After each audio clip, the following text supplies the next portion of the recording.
ഈ പ്രവാസി കഥ പ്രവാസികളുടെ ഭാര്യമാരും പ്രവാസികളുടെ കുടുംബക്കാരും എല്ലാവരും തീർച്ചയായും കേൾക്കണം.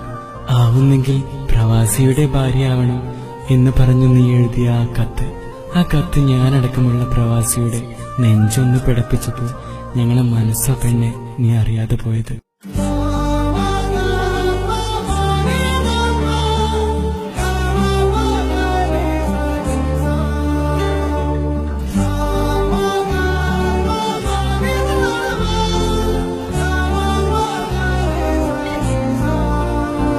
കാത്തിരുന്ന് കഫീലിന്റെയോ മാനേജറുടെയോ കൈയും കാലും പിടിച്ചു കിട്ടുന്ന ലീവിന് നാട്ടിലേക്ക് പുറപ്പെട്ടപ്പോൾ നിന്റെയും മക്കളുടെയും തിളങ്ങുന്ന കണ്ണ് കാണാനോ പെണ്ണെ. പൈസ ഇല്ലെങ്കിൽ കടം വാങ്ങിയിട്ടാണേലും നാട്ടിൽ പോകുമ്പോൾ ഒന്നും കൊണ്ടുപോയില്ല എന്ന് ജാടക്ക് പറയുന്ന ഞങ്ങൾ കൊണ്ടുവരാൻ പറ്റുന്നതിൽ കൂടുതൽ സാധനം വാങ്ങി വരുന്നത്. നാട്ടിലെത്തിയാൽ വീടും തൊടിയും ചുറ്റിപ്പറ്റി നിൽക്കുന്നത് കവലകളിൽ പോയി നിറങ്ങാൻ അറിയാഞ്ഞിട്ടോ ബൈക്ക് എടുത്ത് ചുറ്റാൻ അറിഞ്ഞാഞ്ഞിട്ടോ അല്ല പെണ്ണെ.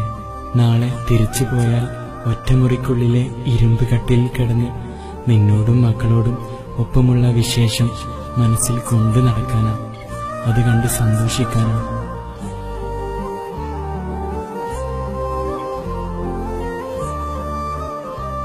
ലീവ് തീരാറായി എന്ന് അറിയുന്ന നീ അത് നീട്ടിക്കിട്ടുമോ എന്ന് ചോദിച്ച് കണ്ണു നിറക്കുമ്പോൾ ഒന്നും പറയാതെ മുറ്റത്തേക്ക് ഇറങ്ങി നടക്കുന്നത് കണ്ണിലെ നനവ് നീ കാണാതിരിക്കാനാടാ.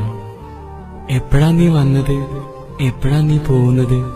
നാട്ടുകാരുടെ സ്ഥിരം ചോദ്യത്തിന് സങ്കടം ഉള്ളിലൊതുക്കി ചിരിച്ചുകൊണ്ട് മറുപടി കൊടുക്കുന്ന ഞങ്ങൾ ഇടവഴിയിൽ കാണുന്ന പല മുഖങ്ങളും തിരിച്ചറിയാൻ കഴിയാതെ സ്വന്തം വീട്ടുകാർക്ക് വിരുന്നുകാരായി, മക്കൾക്ക് കളിപ്പാട്ടം കൊണ്ടുവരുന്ന ആളായി, നാട്ടുകാർക്ക് ഗൾഫുകാരനായി, അങ്ങനെ പല പേരിലും ഞങ്ങൾ ജീവിക്കുന്നു.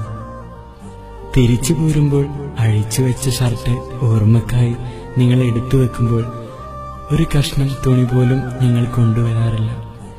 പകരം നിങ്ങളോട് ഒന്നിച്ചു ചെലവിട്ട ദിവസങ്ങളിലെ ഓർമ്മയാണ് പെണ്ണെ ഞങ്ങൾ പ്രവാസികളുടെ കൽപ്പിലേക്ക് വരും. പടിയിറങ്ങുമ്പോൾ നിന്റെ കവിളിൽ നിനക്ക് മുത്തം തരുന്നത് എന്തിനാണെന്നറിയോ പെണ്ണെ?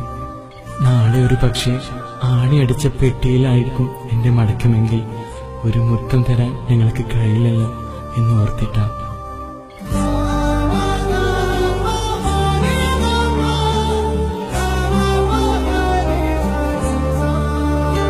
പടിയിറങ്ങുമ്പോൾ ഞങ്ങളുടെ കണ്ണു നിറഞ്ഞു. നീ കാണില്ല പെണ്ണെ, കാരണം അപ്പോഴേക്കും ഞങ്ങളുടെ മനസ്സ് ഞങ്ങൾ കരിങ്കല്ലാക്കി മാറ്റിയിട്ടുണ്ടാവും. നിന്റെ കയ്യിലടിച്ച സത്യങ്ങളെല്ലാം പാലിച്ചാല് വല്ലപ്പോഴും ഒരു സിഗരറ്റിന് തീ കൊളുത്തുന്നത് നിന്നെയും മക്കളെയും പിരിഞ്ഞതിന്റെ വിഷമം മാറ്റാനാണ്.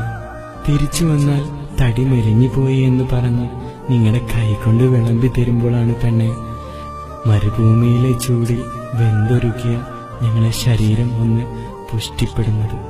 ഒഴിവ് കിട്ടുന്ന സമയത്തെല്ലാം മാറിൽ തല ചായ്ച്ച് നിങ്ങൾ മയങ്ങുമ്പോൾ ഇടനെഞ്ചിലേക്ക് നിങ്ങളുടെ കണ്ണുനീരിന്റെ ചൂട് പടരുമ്പോൾ ഞങ്ങളുടെ കണ്ണ് നനയാത്തത് പെയ്തൊഴിയാൻ കണ്ണുനീര് ബാക്കിയില്ലാത്തത് കൊണ്ടാണെന്ന് നീ മനസ്സിലാക്കണം പെണ്ണെ. പടിയിറങ്ങുമ്പോൾ പോവാതിരുന്നൂടെ, ഇന്നും നാട്ടിൽ എന്തെങ്കിലും പണിക്ക് പോയിക്കൂടെ എന്ന് നിങ്ങൾ ചോദിക്കുമ്പോൾ മനസ്സിൽ ഞങ്ങളും ചോദിക്കാറുണ്ട് പെണ്ണെ, ആർക്കു വേണ്ടിയാണ് ഞങ്ങൾ ഈ കടൽ കടക്കുന്നതെന്ന്. പ്രവാസിയാവാൻ വിധിക്കപ്പെട്ട പേരിൽ ഒരുപാട് സങ്കടപ്പെട്ടിട്ടുണ്ടെങ്കിലും അറിയാതെ ഈ പ്രവാസത്തെ ഇഷ്ടപ്പെടുന്നത് തന്റെ കുടുംബം അല്ലലില്ലാതെ കഴിയുന്നത് കാണാനടാ.